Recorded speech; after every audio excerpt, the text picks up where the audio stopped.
Jesus é o Senhor, nós estamos mais uma vez aqui para dar continuidade ao nosso estudo bíblico e hoje, pela graça de Deus e misericórdia, nós estamos chegando na lição de número 5, cujo tema, a obra de Deus. Nós já discorremos por 4 lições e, por certo, você que tem nos acompanhado,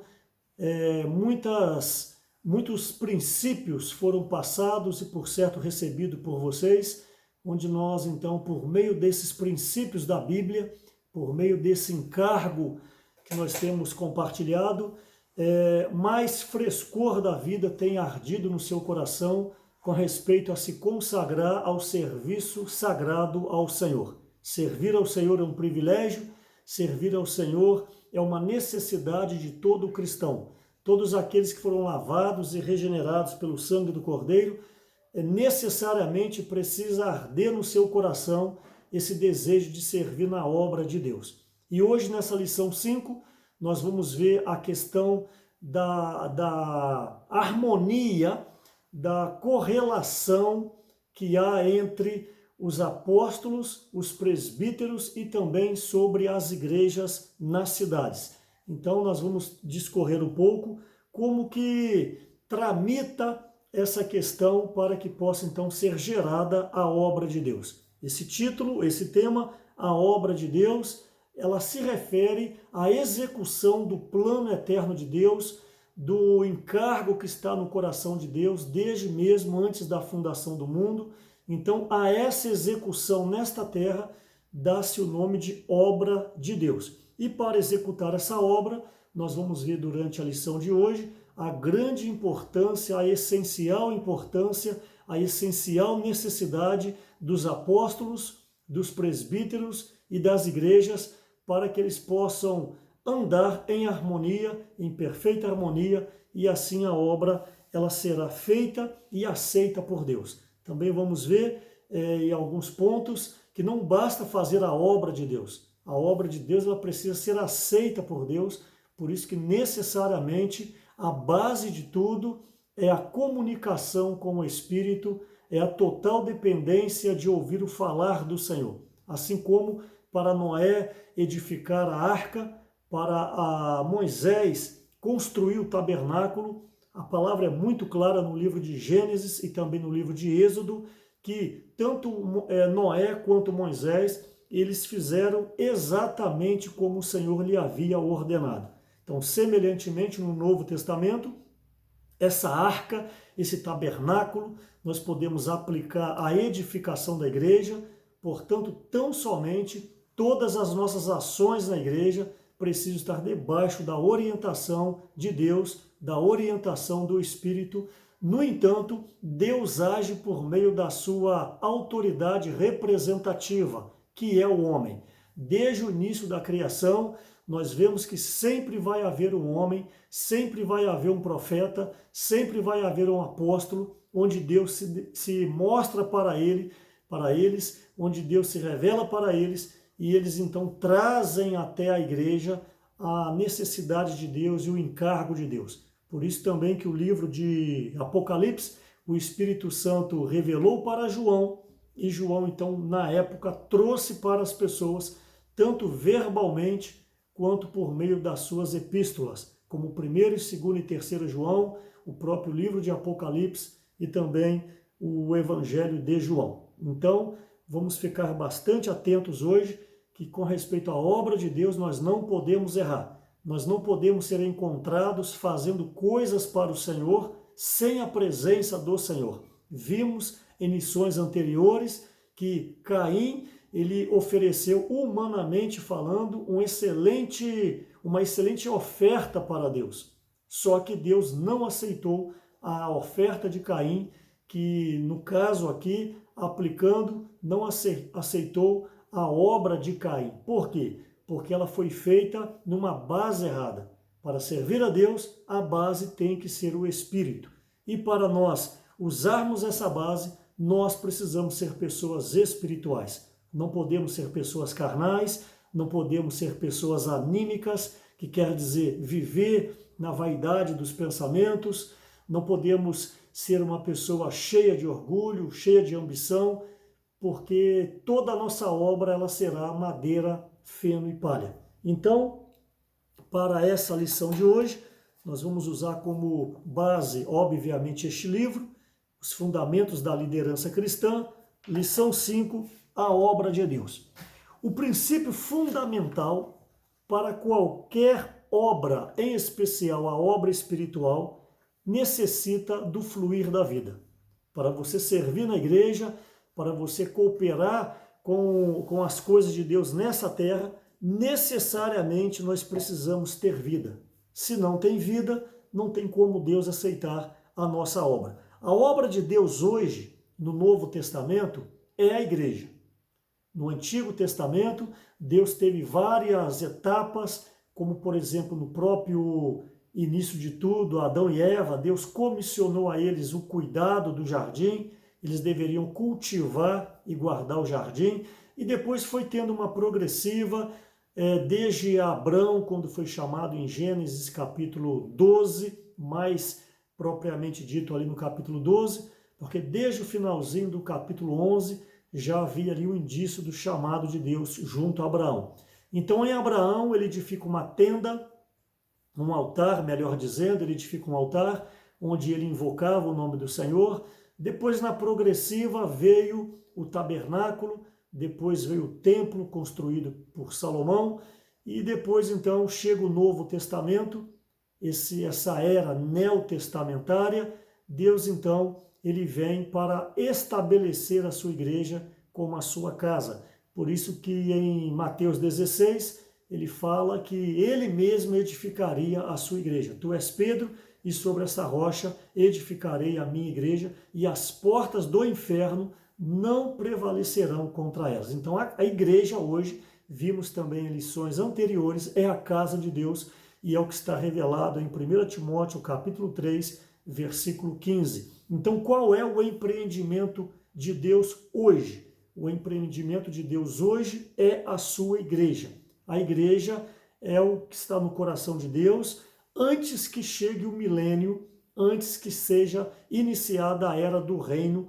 Para posterior ao reino, nós temos então a manifestação da Nova Jerusalém, de acordo com Apocalipse capítulo 21, a morada eterna entre Deus e os homens com Deus. Será ali uma eterna morada, uma mescla entre o homem regenerado e também o Criador Deus, onde nós seremos como Deus em vida e em natureza, mas não com a deidade. A deidade pertence só a Deus, por isso que só Ele é o Deus único e verdadeiro. Ele é o Pai, Ele é o Filho e Ele é o Espírito Santo. Mas nós, por crermos nele, por termos a vida dele, nós somos hoje coparticipantes dessa natureza divina. Hoje nós somos filhos de Deus, de acordo com João capítulo 1, versículos 12 e 13. Por quê? Porque nós nascemos de Deus e recebemos a vida de Deus. Então, no Antigo Testamento, vimos em lições anteriores a questão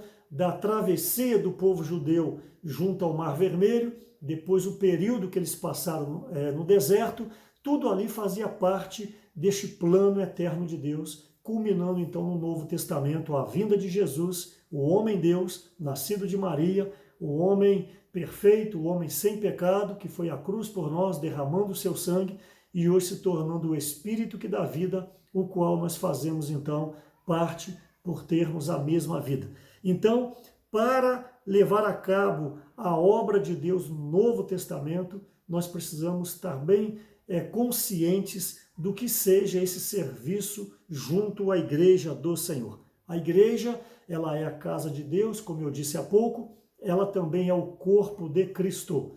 Colossenses capítulo 1, versículo 24, Efésios capítulo 1, versículos 22 e 23, ali diz que a igreja é o corpo de Cristo. Cristo é o cabeça e nós somos membros uns dos outros. Então, a reunião de todos os regenerados, a reunião de todos aqueles que creram no Senhor, isso aí dá-se o nome de igreja. Então, o que é a igreja? A igreja é o corpo de Cristo. Ele é o cabeça e nós somos o seu corpo. Para isso, então, há necessidade que essa vida esteja fluindo por meio da igreja para cumprir a vontade eterna de Deus. Essa questão do fluir da vida, nós percebemos isso desde o livro de Gênesis.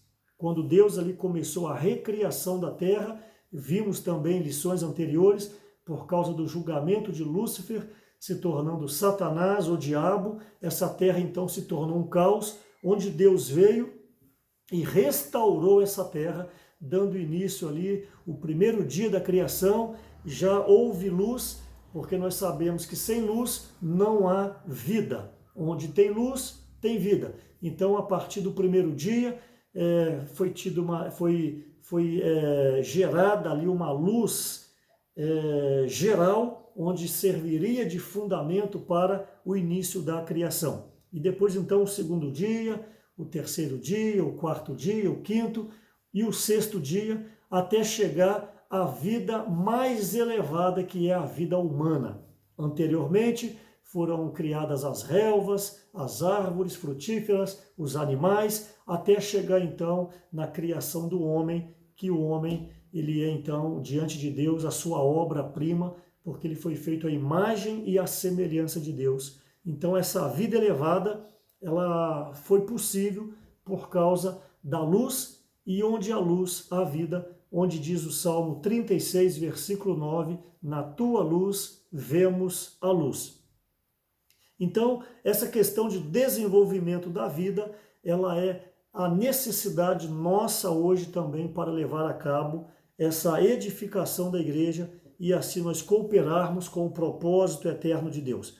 Todo cristão, ele precisa ter o anelo no seu coração de permanecer vinculado a essa vida.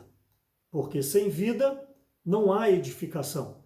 Sem vida nós não poderemos cumprir a vontade de Deus em nós. Deus, ao nos chamar, ele comissionou cada um de nós e nos deu ali uma incumbência para que levemos a cargo enquanto estivermos nessa terra.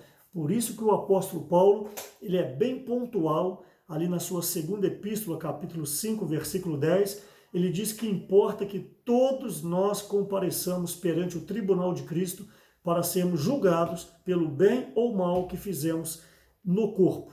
Então, todos nós um dia chegaremos na presença do Senhor para ver se seremos aprovados ou não. Por isso, então, a importância do viver da igreja, por isso, então, a importância da leitura da Bíblia, por isso a importância de um estudo bíblico como esse. Para quê? Para aumentar os seus conhecimentos, e não necessariamente o conhecimento, mas que através do conhecimento você possa então se consagrar mais ao Senhor e possa depender mais do Senhor para que Ele possa lhe usar. Então, se não tem esse anelo no nosso coração, nós não poderemos servir ao Senhor. E também diga-se de passagem que servir ao Senhor tem que ser com coração puro. Você não pode desejar servir ao Senhor para que os holofotes da vida sejam voltados para você, para que você receba os tapinhas nas costas, os aplausos. Não, servir ao Senhor necessariamente precisa ser com o coração puro, não para homens, mas para o Senhor. Ter um coração totalmente simples e humilde para cooperar com o Senhor. Nós vimos, por exemplo, o exemplo de Caim e o exemplo de Ananias, em Atos capítulo 5. Caim, no livro de Gênesis, e também Ananias, em Atos capítulo 5. São dois exemplos que me vêm na mente agora, para poder aplicar o serviço a Deus sem a presença de Deus. O serviço a Deus sem um coração purificado. Tanto Caim como Ananias, ambos serviram ao Senhor, ofertaram algo para o Senhor, mas com segundas intenções. E todos os dois, então, eles foram reprovados. Então nós precisamos ter uma mente bem sóbria com respeito a isso, que os nossos serviços precisam de uma comunhão com Deus. Todo o nosso serviço a Deus, ele tem que ser baseado na palavra e na comunhão. Por isso que o Senhor Jesus, ali em João 6,63, as palavras que eu vos tenho dito são espírito e são vida. João 10,10, a parte B, eu vim para que tenham vida e a tenham em abundância. Então a nossa base do nosso serviço necessariamente precisa ser em comunhão com o Pai. jamais sirva na igreja, jamais sirva nos serviços espirituais sem a comunhão com o Senhor. E se você tem comunhão com o Senhor, você está me dizendo que você anda em harmonia com os demais irmãos da igreja, em especial a liderança, os presbíteros. Se você é um diácono, se você é uma diaconisa, se você já é alguém mais desenvolvido nos serviços da igreja, porque, diga-se de passagem, quem executa a maioria dos serviços práticos da igreja são os diáconos e as diaconisas, de acordo com o livro de Atos, capítulo 6. E os presbíteros, eles são os representantes de Deus sobre a igreja numa localidade. Então, se você deseja servir a Deus, você precisa manter a comunhão com Deus, mas também está em submissão, uma harmonia com a liderança da igreja, que são os presbíteros. Então nós vamos avançar com respeito a essa lição número 5, a obra de Deus. Uma vez ciente de que a vida é o fundamento para fazer a obra, há também um outro item importante: manejar bem a palavra. Dessa introdução longa, dizendo que a base de tudo é a vida. A base de tudo é a comunhão com o Senhor. A base de tudo é você ter uma perfeita harmonia com todos os demais irmãos e irmãs que servem na igreja. Mas além disso, obviamente isso aí é o essencial, mas além disso, por causa das questões práticas, um obreiro ou uma obreira ou um diácono, uma diaconisa, você que serve na igreja, você que está com o coração de servir ainda mais, necessariamente você precisa manejar bem a palavra. É claro que cada um tem a sua comissão, cada um tem o seu chamamento, cada um Deus deu o dom segundo a proporção que o próprio Senhor Jesus quis. Todo mundo, ninguém é igual a todo mundo, ninguém tem o mesmo encargo, ninguém tem o mesmo crescimento. Mas um servo de Deus, ele necessariamente precisa conhecer a palavra, ele precisa manejar bem a palavra. É o que nós vemos no livro de Timóteo, capítulo 2, eu gostaria de ler, capítulo 2 de Timóteo, versículo 15, a importância de nós manejarmos bem a palavra do Senhor. Ter Cristo como fundamento, ter Cristo como a nossa base, isso é essencial. Agora, você manejar bem a palavra é de suma importância para que o seu serviço seja aprovado também pelo Senhor. 2 Timóteo 2,15 diz: procura apresentar-te a Deus aprovado, como obreiro que não tem de que se envergonhar, que maneja bem a palavra da verdade. Então, para você ter um serviço que agrada a Deus, necessariamente você precisa ser alguém que saiba manejar bem a palavra de Deus. Que você tem uma leitura diária para que você possa ter uma panorâmica com respeito ao propósito eterno de Deus. Somente assim os seus serviços serão aceitos diante de Deus. Nós precisamos então manejar bem a palavra. Por exemplo, Oséias capítulo 4, versículo 6, ali fala que o meu povo está sendo destruído porque lhe falta o conhecimento e tu, sacerdote, desprezaste o conhecimento. Então, Oséias 4, 6, o que nós entendemos aqui? O povo estava tomando uma direção errada, o povo não estava dentro do propósito de Deus. Por quê? Porque os líderes, no caso aqui, os sacerdotes, eles desprezavam também o conhecimento. Então, como nós vimos em lições anteriores, que o povo é como um rebanho, e os presbíteros são como os pastores. Então, se não há uma liderança clara, se não há uma liderança constituída, como que essa liderança vai conduzir o rebanho? Então, você que é um líder, você que está sendo aperfeiçoado para ser um líder, e diga-se de passagem, estou generalizando porque na igreja há vários segmentos, eu não estou me referindo neste momento à questão apenas dos presbíteros, como eu falei em lições anteriores. Se você é um líder jovem do serviço jovem, se você é líder do serviço de mulheres, líder do serviço junto aos casais, necessariamente você precisa conhecer a palavra. Por quê? Porque a base do seu serviço precisa ser a palavra de Deus. Então aqui em Oséias 4:6 fala que os próprios sacerdotes estavam ignorando ou recusando os ensinamentos do Senhor. Por meio das Escrituras, obviamente, no Antigo Testamento. E também Mateus capítulo 22, o versículo 29, ali o próprio Senhor Jesus fala: errais, não conhecendo as Escrituras. Então, meu amado irmão, minha amada irmã, chamo a vossa atenção com respeito a essa questão. Se você deseja servir ao Senhor, necessariamente você precisa amar a leitura da Bíblia. E também os livros espirituais. Nós temos muitos livros espirituais que nos explicam a Bíblia. A Bíblia é insubstituível. Sim, a Bíblia é a palavra de Deus. Mas os livros, eles nos conduzem à Bíblia. Os livros nos levam de volta à Bíblia e abrem textos para nós que nós não conseguiríamos entender pela nossa própria leitura. Por isso que Deus levanta homens dons, homens que já correram mais a carreira, homens que tiveram muita experiência diante do Senhor, que é o resultado desses livros, por meio de conferências dadas, por meio de revelações.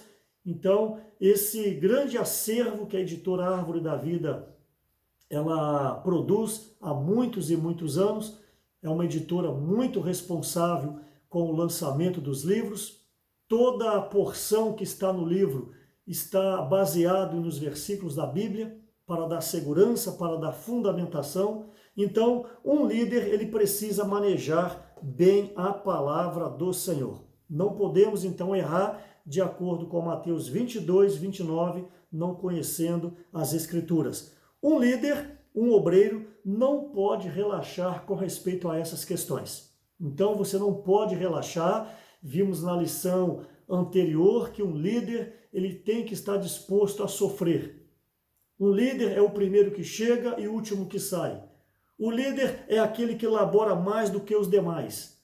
Um líder é aquele que lê mais. Um líder é aquele que ora mais, porque ele precisa ser constituído para poder conduzir o rebanho de Deus. Então, não podemos relaxar com respeito à leitura.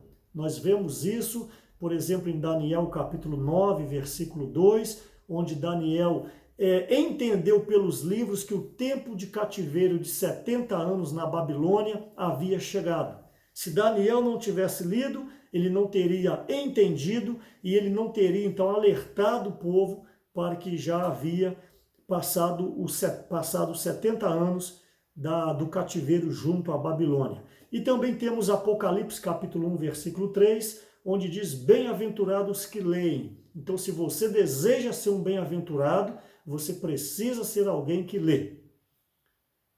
Por exemplo, você gosta muito das bem-aventuranças de Mateus capítulo 5. Mas você talvez não dá muito valor à bem-aventurança de Apocalipse capítulo 1, versículo 3. Bem-aventurados que leem. Então, eu gostaria de encorajar a todos vocês e solidificar essa palavra. Quem não lê, não vê. Se você não lê, não tem condições de você exercer uma liderança sólida junto à igreja. E também o líder, necessariamente, ele precisa saber ensinar. Eu estou dizendo aqui de uma liderança. Eu não estou dizendo aqui um irmão comum. Eu já expliquei em lições passadas o que vem a ser um irmão comum.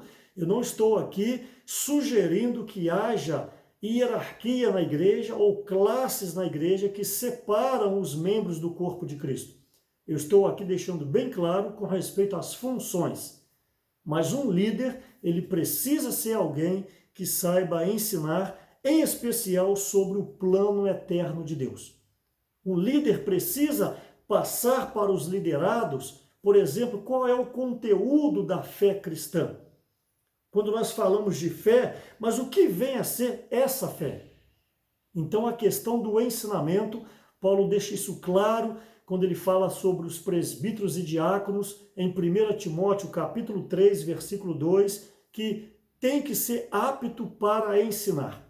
Por quê? Porque há muitas dúvidas que as pessoas que congregam, sejam em qualquer âmbito, há muitas dúvidas com respeito às irmãs que servem com as crianças, os casais que servem com os casais, até mesmo na área jovem, há muitas dúvidas, há muitos conflitos que, se não tiver um líder para poder apresentar a Bíblia, apresentar qual a maneira a agir ou de agir, porque há muitos casos na igreja que nós precisamos ter muita sabedoria de Deus para conduzir o rebanho de Deus, para não desencorajar as pessoas.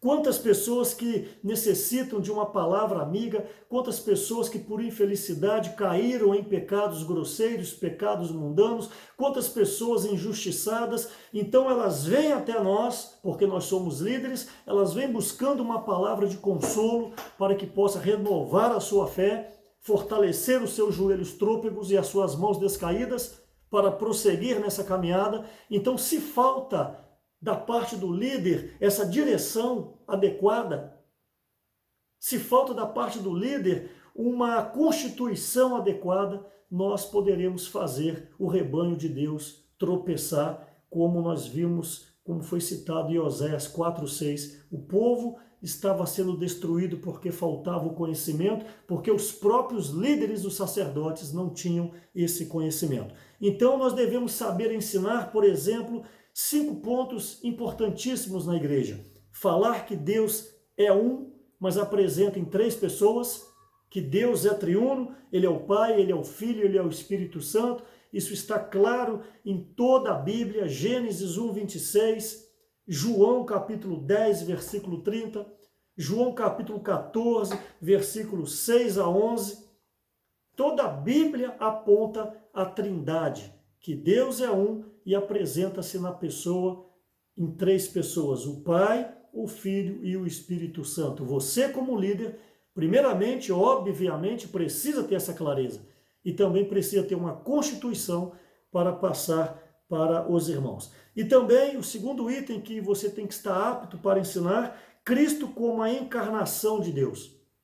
Quem é Jesus? Jesus é o Deus encarnado. Isso está claro em João 1,14, que aquele menino que nasceu de Maria, dentro dele havia o Espírito, de acordo com Mateus 1,18. Então também você precisa estar apto para dar esse ensinamento. Terceiro item, a igreja como o corpo de Cristo.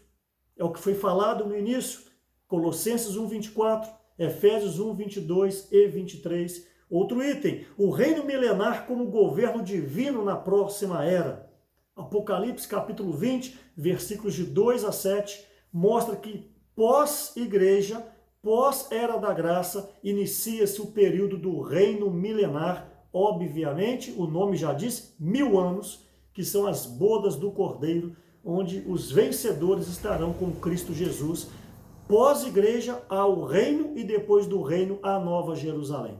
Você precisa estar constituído dessas questões para poder ensinar. E o quinto item, sobre a Nova Jerusalém, que é a união corporativa final entre Deus e os homens, também foi falado há pouco, Apocalipse capítulo 21, versículos 1 e 2. Então, como líder, como obreiro, você precisa manejar bem a palavra e também ser apto para ensinar. Repito os 5 pontos principais e você precisa ter uma clareza. Isso aí é o conteúdo da nossa fé cristã, é o conteúdo do que nós pregamos. Deus é triuno, Ele é um, mas apresenta na pessoa de três pessoas, Pai, Filho e Espírito Santo, mas é um único Deus, não são 3 deuses, não cremos no triteísmo, é um único Deus verdadeiro, porém é o Pai, é o Filho e é o Espírito Santo. E também Cristo como a encarnação de Deus, que Deus se fez homem em Cristo Jesus, a igreja como o corpo de Cristo, hoje na terra, o reino milenar como a próxima era, a próxima etapa, e a Nova Jerusalém como a união corporativa entre Deus e o homem. Então, esses itens, necessariamente, você como obreiro, você precisa estar constituído dessa palavra. Dando prosseguimento, nós vamos ver então a relação entre a igreja, os apóstolos e a obra. Como eu disse há pouco, essa obra de Deus, ela é levada adiante por meio do Espírito como a base e ela precisa então ser harmônica para que possa ser aceita diante de Deus. Então, esse ponto que iremos ver agora é de suma importância para nós entendermos o tema geral que é a obra de Deus. A relação entre a igreja, os apóstolos e a obra. A igreja numa cidade é a maior autoridade na terra. Você sabia dessa grande importância que a igreja é a maior autoridade de Deus na terra? A igreja, ela é a embaixada do reino aqui na terra. Isso está em 2 Coríntios, capítulo 5, versículo 20, onde fala que nós somos embaixadores. Uma embaixada em um determinado país, ela representa o país naquele lugar no exterior. Por exemplo, a embaixada brasileira na Itália, lá na Itália, os brasileiros que forem até a embaixada, aquele lugar físico, aquela portinha ali, aquele pequeno recinto, ali é um pedacinho do Brasil na Itália com respeito aos direitos e os deveres. Então a igreja, semelhantemente nessa terra, é a embaixada do reino de Deus. Por isso, você precisa valorizar a igreja e diga-se de passagem, a igreja não é um lugar, a igreja é um viver. Você, como um regenerado, você faz parte da igreja. Então, onde você está, ali está uma representatividade do reino de Deus nesta terra. Isso precisa chamar a sua atenção. Se você está na faculdade, você está na sua casa, você está no seu trabalho, ali o reino de Deus precisa ser manifestado.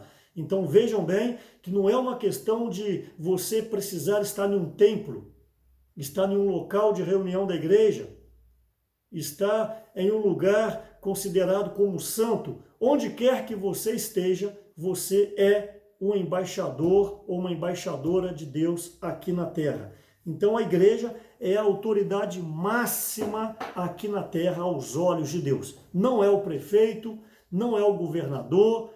Em uma cidade e no estado, a expressão maior é a igreja. A igreja é a representatividade de Deus nessa terra. O Senhor não estabeleceu uma federação de igrejas. O Senhor não estabeleceu uma igreja matriz. Mas cada igreja em cada cidade é ali autônoma e ela precisa expressar Deus naquela cidade. Vimos em lições anteriores que a igreja em uma cidade é a reunião de todos os cristãos, de todos que foram regenerados naquela cidade, fazem parte daquela igreja. Por exemplo, vamos ver há pouco a igreja em Jerusalém. Todos os cristãos que habitavam em Jerusalém faziam parte da igreja em Jerusalém. Não existe uma igreja matriz, não existe uma igreja mãe, não existe uma federação de igreja. Cada cidade tem a expressão da igreja, assim como a lua. A lua é uma, mas em cada cidade ela se expressa. Lua em Vila Velha, lua em Cachoeiro do Itapemirim, lua em Vitória, lua em Governador Valadares, lua em Ipatinga, lua em São Paulo, lua em Belo Horizonte. Cada cidade tem a expressão da lua e a lua leva o nome da cidade porque é ali que ela está sendo vista e desfrutada. No entanto, é uma única lua. Então não existe uma igreja mãe, não existe uma igreja onde faz parte de uma federação. A igreja ela é uma em cada cidade, ok?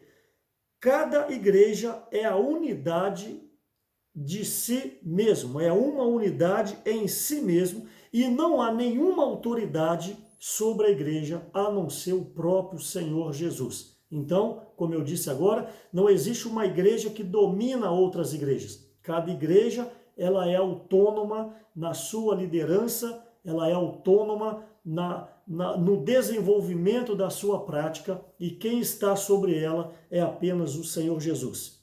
Os apóstolos, os que foram chamados em Lucas capítulo 6, que na verdade levaram o nome primeiramente de discípulos, e depois apóstolos, que quer dizer enviados. Já vimos isso em lição anterior também, que no grego a palavra apóstolo significa enviado. Apóstolo não é uma hierarquia na igreja. Apóstolo não é alguém que domina sobre as demais pessoas. Não. Mas a comissão de Deus maior nessa terra para o homem é um apóstolo. Então, aqueles que estão na função de um apóstolo porque foram comissionados por Deus, eles têm uma autoridade maior. Diga-se de passagem que o apóstolo não é local. O apóstolo, ele é regional, micro-regional, nacional ou até internacional. Falei em lições anteriores que o governo local são os presbíteros. É local. Extralocal já não tem mais a função de um presbítero, é a função de um apóstolo. E Pedro tinha essas duas funções. Pedro, enquanto estava na igreja em Jerusalém, ele era um presbítero da igreja em Jerusalém, de acordo com 1 Pedro capítulo 5. Ali fala que ele era um presbítero.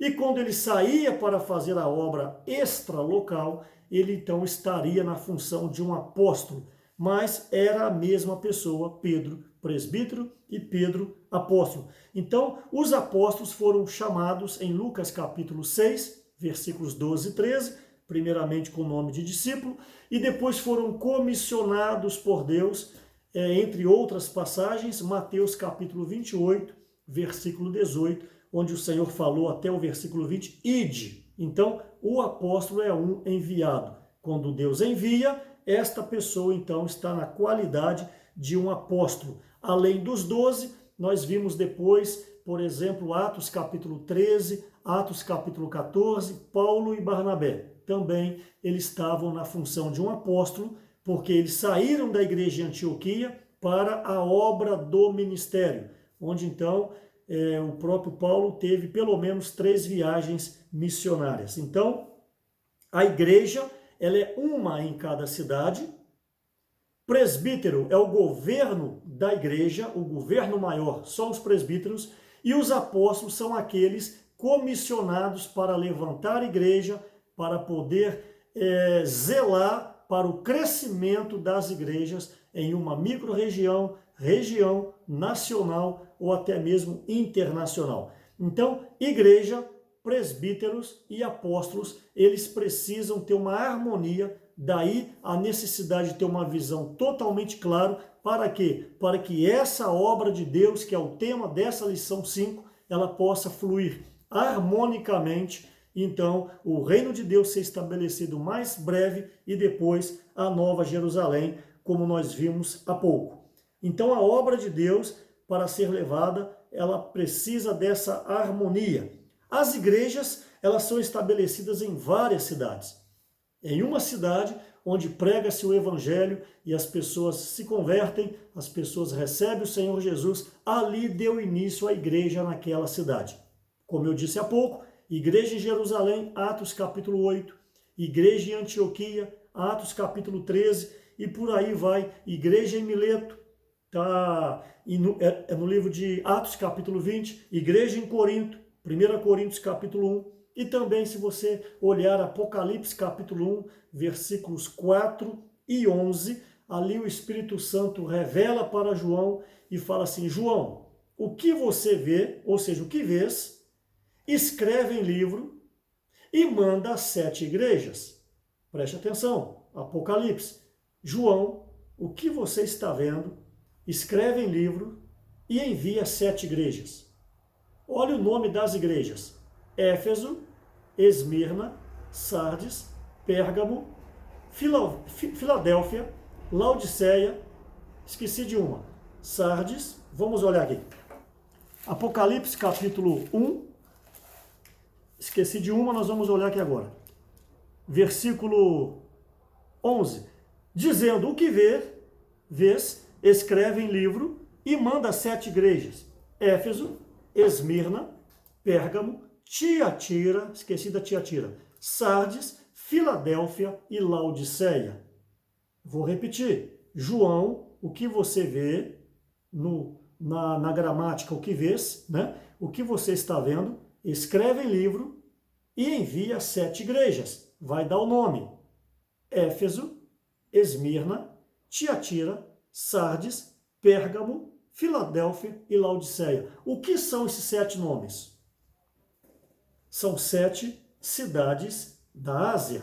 Então, cada cidade é representada por uma igreja. Não é uma invenção, não é uma descoberta, é simplesmente a palavra de Deus. Então, em cada cidade, nós temos uma igreja, ok? Mesmo que os cristãos daquela cidade não sabem disso e estejam em vários grupos que nós respeitamos, deixo claro que todos os que creram em Jesus em uma cidade fazem parte da única igreja naquela cidade, mesmo que eles estejam em vários grupos denominacionais. Repito, o que nós respeitamos, mas diante de Deus, Deus enxerga uma igreja.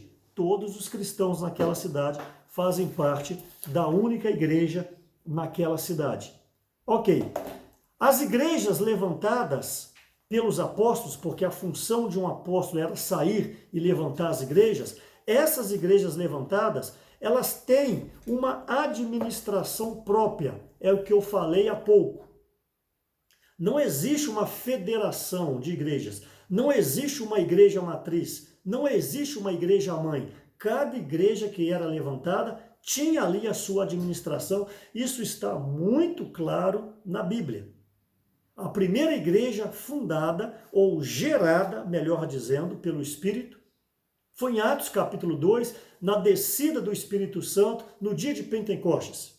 Ali então gerou-se a igreja em Jerusalém, e porque os judeus religiosos não estavam preparados para essa transição, embora Deuteronômio capítulo 18 é muito claro, ali diz que seria levantado, o próprio Moisés falou e depois Deus falou no capítulo 18 de Deuteronômio, seria levantado alguém dentre o povo e a ele deveria ser ouvido, isso fazendo menção a Jesus Cristo. Então, quando Jesus veio, morre, ressuscita, se torna o Espírito que dá vida, o dia de Pentecostes, o Espírito Santo desce por causa da promessa do Pai, é gerada a igreja em Jerusalém. Os religiosos não conseguiram compreender, então eles começaram a perseguir todos aqueles que invocavam o nome do Senhor. Diga-se de passagem, é o que o Saulo de Tarso, futuro apóstolo Paulo, é o que ele fez em Atos capítulo 9 em especial, 7 em especial, perseguindo Estevão, e no capítulo 9 ele é convertido. Então, por causa dessa perseguição, os discípulos espalharam-se, os apóstolos permaneceram em Jerusalém, os discípulos se espalharam e em cada cidade que eles iam, lembre que só Jerusalém tinha sido gerada a igreja naquele momento. Então, de quer que eles fossem, eles pregavam o evangelho e iniciava a igreja. Entre elas, Antioquia. Foi quando falaram para os apóstolos em Jerusalém que em Antioquia também tinha um grupo de pessoas que creram.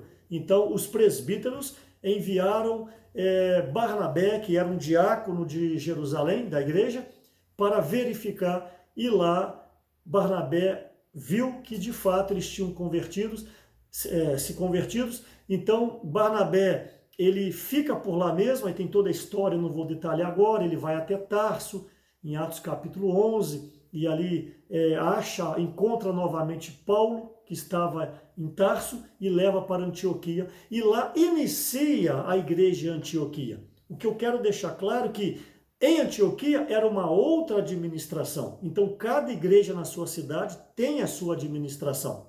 Não existe uma igreja mãe, não existe uma igreja autônoma. Então, cada igreja havia necessidade de estabelecer os presbíteros, que eram a liderança da igreja. Isso está de acordo com Atos capítulo 20, versículo 17, também Tito capítulo 1, versículo 5, e também Atos capítulo 14, versículo 23. Eu te encorajo a fazer uma correlação entre Tito capítulo 1, versículo 5 e Atos capítulo 14, versículo 23. Ali fala em cada cidade constituir presbítero. E depois fala em cada igreja constituir presbítero. Então veja o sinônimo. Em cada cidade constituir presbítero. Cidade. Em cada igreja constituir presbítero. Igreja. Então, na Bíblia, igreja e cidade são sinônimos quando se refere a uma administração.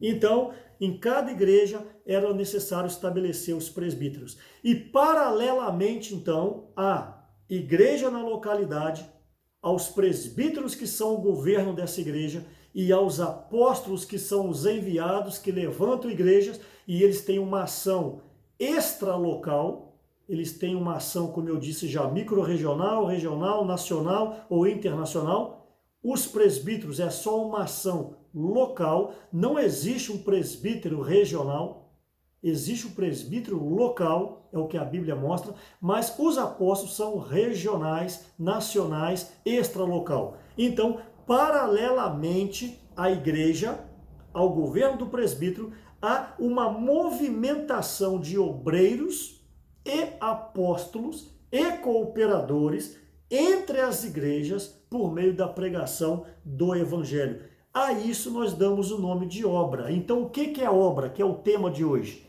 Obra é a execução da vontade de Deus, que tem o cunho, a pregação do evangelho, o cunho de levar fé aos desacreditados, o cunho de regenerar as pessoas, o cunho de apresentar Jesus Cristo como o único Senhor. Isso se dá o nome de obra. Localmente é administrado pelos presbíteros, mas os apóstolos são aqueles que vão para as cidades, vão para as regiões onde não há o testemunho da igreja, e eles então pregam o evangelho. É o que Paulo, Silas, Timóteo, Barnabé faziam.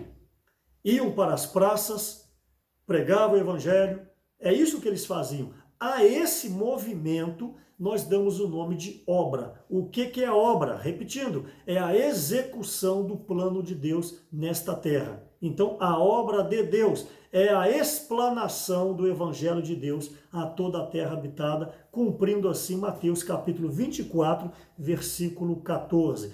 Então, nós temos os irmãos nas igrejas, nós temos os presbíteros nas igrejas e nós temos os apóstolos entre as igrejas. Eu não sei se ficou claro para você. Localmente, suponhamos, Jerusalém, nós temos os irmãos em Jerusalém e nós temos os presbíteros em Jerusalém. Mas entre Jerusalém, Antioquia, Creta, Mileto, Corinto, Éfeso, Tiatira, Sardes, Pérgamo, Filadélfia, Laodiceia, entre as igrejas tem os apóstolos, que eles fazem as viagens, solidificando as igrejas, visitando as igrejas, alinhando as igrejas, reanimando os irmãos, reanimando os presbíteros. Esse movimento dá-se o nome de obra. Ficou claro para você? Então, quando você ouvir falar assim, os irmãos da obra, diz respeito a esses irmãos na função de apóstolos, na função de obreiros, na função de cooperadores, que eles estão visitando as igrejas tão somente para levar a vida às igrejas. Não é para mudar a administração da igreja, porque a administração da igreja é local e está debaixo do governo dos presbíteros. Eu penso que deu para você entender. Então você pode agora fazer um monte de pergunta. Como que eles se relacionam? Embora eu já dei uma panorâmica. A igreja é composta por todos os irmãos que moram ou habitam naquela cidade e estão debaixo da autoridade dos presbíteros, que por sua vez andam em comunhão com os apóstolos. Quero deixar bem claro, o governo maior de uma igreja são os presbíteros. Mas a função humana maior que Deus estabelece são os apóstolos. Então, embora a administração seja local, embora os presbíteros tenham autonomia, mas uma igreja saudável, os presbíteros necessariamente precisam andar em comunhão com os apóstolos. Porque são os apóstolos que trazem as boas novas para as igrejas. São os apóstolos que reanimam as igrejas.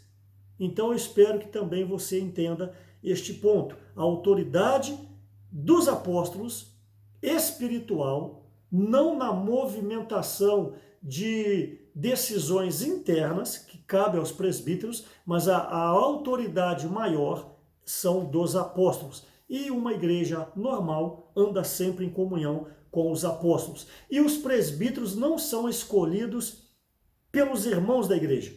Não é uma questão de democracia. Não é quem você gosta mais. Ah, eu prefiro aquele é mais antigo, aquele é mais eloquente, aquele ali é mais amoroso. Não é assim que escolhe um presbítero. Nenhum presbítero estabelece outro presbítero. Apenas os apóstolos, que são aqueles que geraram, eles têm a autoridade de Deus de estabelecer um presbítero ou de destituir um presbítero, caso ele seja acusado por 2 ou 3 testemunhas e seja confirmada a acusação e se ele estiver conduzindo o rebanho de uma maneira que os levará à morte e ao pecado. Então, os apóstolos poderão destituir um presbítero, mas também eu não vou entrar em detalhes agora, mas gostaria de frisar que um presbítero não estabelece o outro presbítero. Isso é a função de um apóstolo. Então, isso aí é um ponto muito importante para nós entendermos. Os presbíteros não são escolhidos pelos irmãos da localidade. Aí você está numa igreja com 2 ou 3 presbíteros, aí chegou um aí que é gente boa, que você gostou dele, que ele fala bem, aí você já chama ele para ser presbítero. Não funciona assim, não tem base bíblica, não tem a confirmação do Senhor com respeito a isso, ok? Então o encargo dos apóstolos é expandir o evangelho extralocal. Essa é a função de um enviado. Então a Bíblia, ela diferencia bem a função de um apóstolo e de um presbítero e também o raio de ação de uma igreja. Qual é o raio de ação de uma igreja? O raio de ação de uma igreja é o tamanho da sua geografia. Onde tiver o limite da cidade Y, ali é a igreja Y, cuja autoridade está debaixo dos presbíteros. Passou a divisa, já é outra cidade, já é outra igreja, já é uma outra administração. Isso é muito bom vocês entenderem, ok? E isso tudo é para quê? É para levar a cabo o único ministério. Nós só temos um único ministério, Deus tem um único ministério, desde o Antigo Testamento até o Novo Testamento. As dispensações são diferentes, as maneiras de Deus agir é diferente, mas o princípio é o mesmo. A maneira muda porque estamos em eras diferentes, mas o princípio é o mesmo. Deus deseja estabelecer o seu reino nessa terra, que foi usurpado por Lúcifer, vimos em lições anteriores. Esse ministério, então, ele é único e no Novo Testamento dá-se o nome de Ministério da Edificação da Igreja. Efésios capítulo 4, versículos de 11 a 13, fala que todos os membros eles devem ser aperfeiçoados para alcançar a estatura de varão perfeito até a edificação da igreja. Então, nós estamos no ministério que tem como meta edificar a igreja. E diga-se de passagem, reforçando, a igreja é o corpo de Cristo, é o que nós vimos em Colossenses 1:24, Efésios 1:22 e 23, ok? Então, esse ministério é único, ele nasceu no Novo Testamento com a vinda de Jesus. Jesus transferiu para os 12, esses 12 depois, várias pessoas foram batizadas e também deram cabo desse ministério, e hoje esse ministério chegou até nós. Quem somos nós? Nós somos ministros de uma nova aliança. Nós somos embaixadores do reino dos céus. Quem somos nós? Nós somos aqueles que estamos levando a cabo o propósito de Deus, cooperando com a edificação da igreja. Então, no Novo Testamento, esta é a definição do ministério, o ministério da edificação da igreja, cujo fundamento, cujo pilar é o Espírito. Por isso que Paulo fala em 2 Coríntios, capítulo 3, que esse ministério é o ministério do Espírito. 2 Coríntios, capítulo 3, versículo 8. Então, quando alguém perguntar, que ministério você faz parte? Eu faço parte do ministério da edificação da igreja, cujo fundamento é o Espírito e é a vida. As palavras que eu vos tenho dito são Espírito e são vida. 2 Coríntios 3,8 reforça o ministério do Espírito. E João 6,63, as palavras que eu vos tenho dito são Espírito e são vida. Efésios 4 é muito claro, portanto, todos os cristãos, todos os membros do corpo de Cristo precisam ser edificados. Não há hierarquia na vida da igreja. Não há hierarquia no meio da igreja. Só Cristo é o cabeça. O que nós somos? Membros do corpo de Cristo. Obviamente com funções diferenciadas.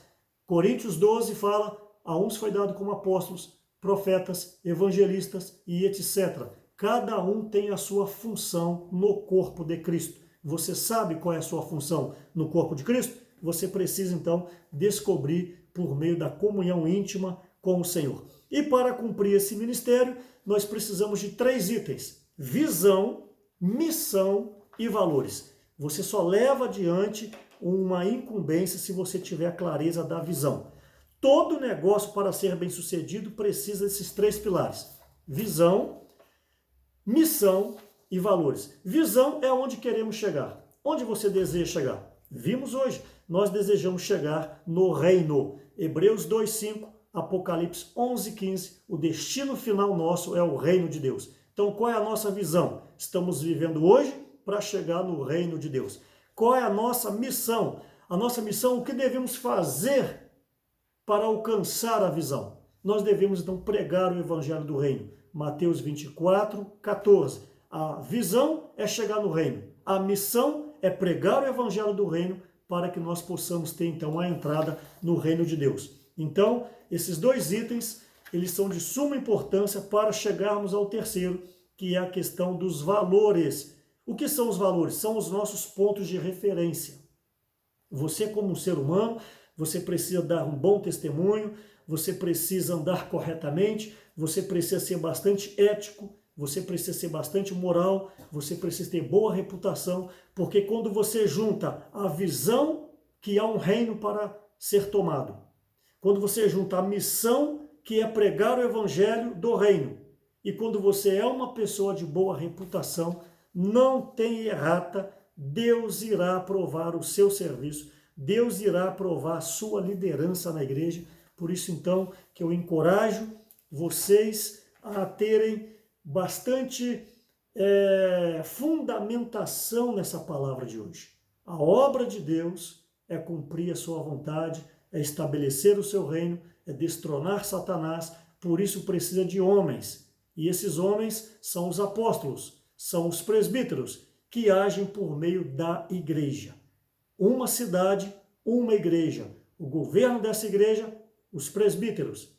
E os apóstolos são aqueles que agem extra-cidade para poder solidificar as demais igrejas. Mas é uma única igreja, porque é um único corpo, porque há um só Deus, uma só fé, um só Pai, um só batismo, uma só esperança, um só Espírito, é o que Efésios capítulo 4 mostra para nós. Então hoje nós vimos sobre a obra de Deus e que o Senhor possa nos abençoar. Até breve, na próxima lição. Jesus ao Senhor.